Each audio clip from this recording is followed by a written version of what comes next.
வணக்கம் behind with viewers.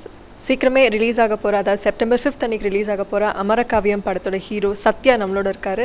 இந்த படத்துக்களை பற்றி நிறைய எக்ஸ்பெக்டேஷன்ஸ் இருக்குது ஆடியன்ஸ் மத்தியில். அண்ட் இதை பற்றி பேசுகிறதுக்காகவும் அவரோட எக்ஸ்பீரியன்ஸை ஷேர் பண்ணிக்கிறதுக்காகவும் இருக்கார் Sathya.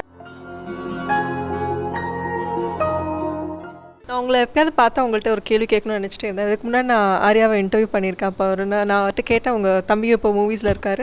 So what would you think, உங்ககிட்டேருந்து என்னெல்லாம் கற்றுக்கலாம் அவர் அப்படின்னு கேட்டப்போ, எங்கிட்டேருந்து எதுவுமே கற்றுக்காமல் இருந்தாலே அவனுக்கு பெட்டர் அப்படின்னு சொன்னார். So what you have to say about that? ஆக்சுவலாக ஆர்யாட்ட நிறைய குட் குவாலிட்டிஸ் இருக்குது. எல்லாமே கற்றுக்கணும், பட் எல்லாமே கற்றுக்கணுன்னா கஷ்டம்தான். பட் சினிமாக்குன்னு வந்தோன்னா ஹார்ட் ஒர்க், டைமிங், டெடிக்கேஷன், அந்த மாதிரி விஷயங்கள்லாம் நிறைய கற்றுக்கலாம்.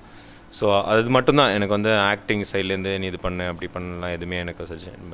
ஒன்லி திங் இஸ் டெடிக்கேட்டடாக ஹார்ட் ஒர்க்காக, that is what will give you சக்ஸஸ்ன்றது.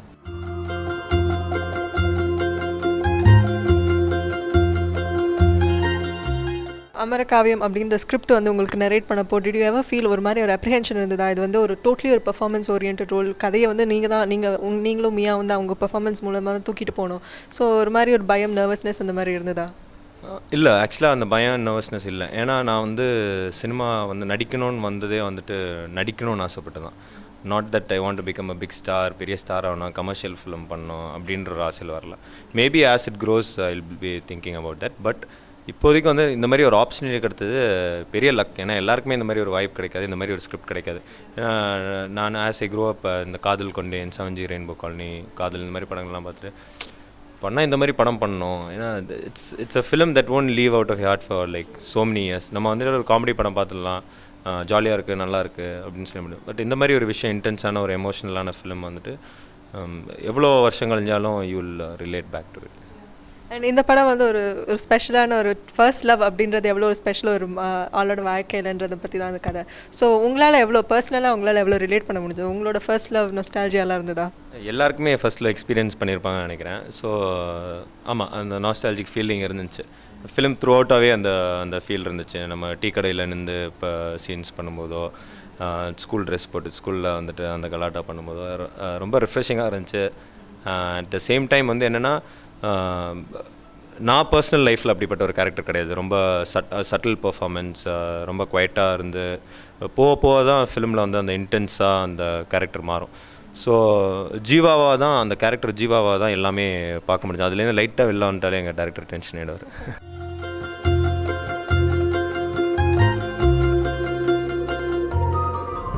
Director Jeeva கிட்ட பேசும்போது அவர் என்ன சொன்னார்னா, சத்யாவுக்கு நடிக்கிற ஆசையை தூண்டி விட்டதே நான் தான் அப்படின்னாரு. So it's been a long journey with him இல்லையா? As a director and as a friend அவருக்கு இந்த மாதிரி டிஃப்ரென்சஸ் பார்த்தீங்க நீங்கள்?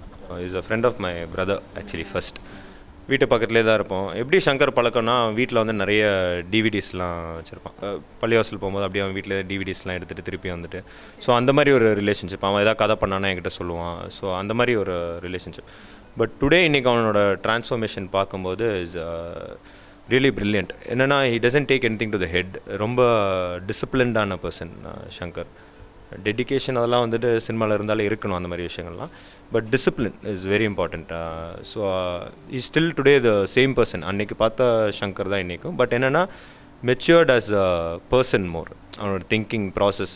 இன்றைக்கி ஒரு ஃபிலிம் பண்ணும்போது இவ்வளோ டேலண்ட்டா அப்படின்னு இன்னொரு ஃப்ரெண்டாக பழகிட்டு இருக்கும்போதும், இன்றைக்கி அவன் பண்ண படங்கள் பண்ண ஃபிலிம் நான் பார்க்கும்போதும், இன்றைக்கி இந்த அமரகாவியம் பார்க்கும்போதும், it's like is got extraordinary talent. அது சர்ப்ரைசிங்காக இருக்குது. அப்புறம் எதுக்கு வரும்போது போகும்போதெல்லாம் பார்த்து லுக் விட்டு சிரிச்சிட்டு போனேன்?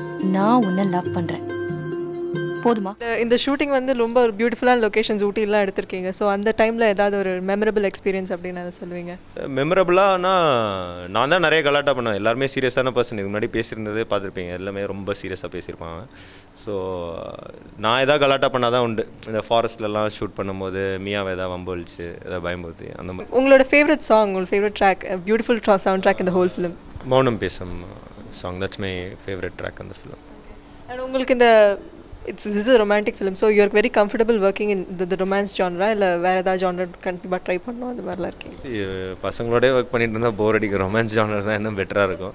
ஏன்னா இல்லை, எவ்ரி திங் இஸ் டஃப். என்ன கேட்டிங்கன்னா, ஆக்சுவலாக ரொமான்ஸ் சீன்ஸ் பண்ணுறது தான் ஆக்சுவலாக ரொம்ப கஷ்டம்.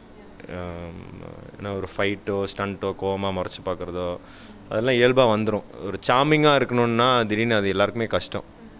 நீங்கள் ஆக்டர்ஸ் எல்லாருமே எடுத்து பார்த்தீங்கன்னா ரொம்ப ரேராக தான் பயங்கர ஒரு அந்த ஒரு மூமெண்ட்டை ஹோல்ட் பண்ணோன்னா அது கொஞ்சம் டிஃபிகல்ட்டான விஷயம் என்ன ரொமான்ஸ் சீனில். பட் அது லக்கிலி இந்த ஃபிலிமில் நல்லா வந்திருக்கு.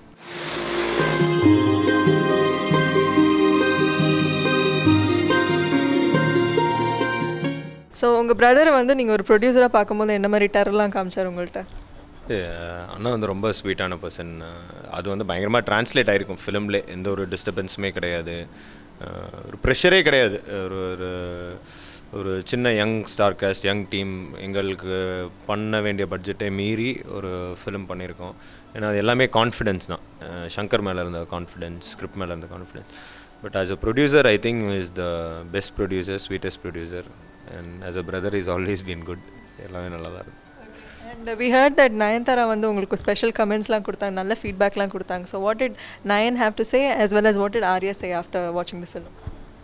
ஆர்யா வந்து சொன்னது வந்து I'm very proud of you அப்படின்னா. அது சொன்னோடனே எனக்கு வந்துட்டு அவன் இப்போ படம் பார்த்து தான் கணக்குனா வாழ்க்கையில் முதல் தடவை ஐம் ப்ரவுட் ஆஃப் யூன்னு எனக்கு லைட்டாக கிடையாது. நயன் வந்து she was lavish, she was very generous in her comments. பயங்கரமாக ப்ரைஸ் பண்ணி பேசினாங்க எல்லார் பற்றியும், என்னை பற்றி மட்டும் இல்லை. Let it be the cinematography, music, என்னோட ரோலு, மியாவோட ரோலு, சின்ன சின்ன கேரக்டர்ஸ் பண்ணவங்க எல்லாரையும் ப்ரைஸ் பண்ணி பேசுகிறாங்க. ஏன்னா இந்த படத்தில் வந்து எல்லாருக்குமே அந்த ஸ்கோப் ஆஃப் பெர்ஃபார்மன்ஸ் வந்து சங்கர் அந்த இடம் கொடுத்துருப்பான். ஸோ எல்லாரை பற்றியும் ரொம்ப கிட்டத்தட்ட ஒரு 45 minutes 1 hour பேசினாங்க. பேசி எல்லாருமே ப்ரைஸ் பண்ணாங்க. அதுதான் எனக்கு ரொம்ப ஹாப்பி ஆயிடுச்சு. வெறும் என்ன நான் மட்டும் நீ நல்லா பண்ண அப்படின்னு சொல்லியிருந்தா அதில் ஒரு சந்தோஷம் இருந்திருக்கும். பட் எல்லாருமே ரொம்ப நல்லா பண்ணியிருக்காங்க அப்படின்னா படம் ஜெயிக்க போகுதுன்ற அந்த ஒரு ஹாப்பி ஃபீல். அண்ட் ஆடியன்ஸ்ட்டு சொல்லுங்கள், what they can expect from this film அமரகாவியம்? அமரகாவியம் is all about first love. எல்லாருமே எனக்கு தெரிஞ்சு ஃபர்ஸ்ட் லவ் எக்ஸ்பீரியன்ஸ் பண்ணியிருப்பீங்கன்னு நினைக்கிறேன். பண்ணலன்னா ஐம் சாரி. பட் அந்த ஃபர்ஸ்ட் லவ்வோட எக்ஸ்பீரியன்ஸ், அந்த பியூட்டிஃபுல் மூமெண்ட்ஸ், அந்த இன்னசென்ட் ஏஜ், சின்ன வயசில் பண்ண கலாட்டாகள் எல்லாமே உங்களுக்கு ரிஃப்ரெஷ் ஆகும். எல்லா தாட்ஸுமே ஆகும். உங்கள் எவ்ரி கேரக்டர் வில் பி ரொம்ப ரிலேட் பண்ணலாம் நீங்கள். Music is something to watch out for. Background score, cinematography is brilliant. நாங்களும் ஏதோ கொஞ்சம் டீசெண்டாக பர்ஃபார்மன்ஸ் பண்ணியிருக்கோம். ஸோ எல்லாமே சேர்த்து இது வந்து it's will be a very memorable film. Love stories பிடிக்கும்னா நீங்கள் கண்டிப்பாக பார்க்கணும். உங்களுக்கு படம் பார்க்க பிடிக்கும்னாலும் இந்த படம் ரொம்ப கண்டிப்பாக நீங்கள் பார்த்தே ஆகணும். September 5th it's releasing in theatres. And நீங்கள் எல்லோரும் போய் தியேட்டர்ஸில் இந்த படம் பார்த்து ஒரு பெரிய சக்ஸஸ்ஃபுல் ஃபிலிமாக ஆக்கி கொடுத்தீங்கன்னா ரொம்ப சந்தோஷப்படுவேன். தேங்க்யூ. Thank you so much. எனக்கும் மட்டும் இல்லை, கண்டிப்பாக ஆடியன்ஸ்க்கும் நிறையவே எக்ஸ்பெக்டேஷன்ஸ் இருக்குது இந்த ஃபிலிம்லேருந்து. I hope it fulfils everything and all the best and thank you very much. Thank you.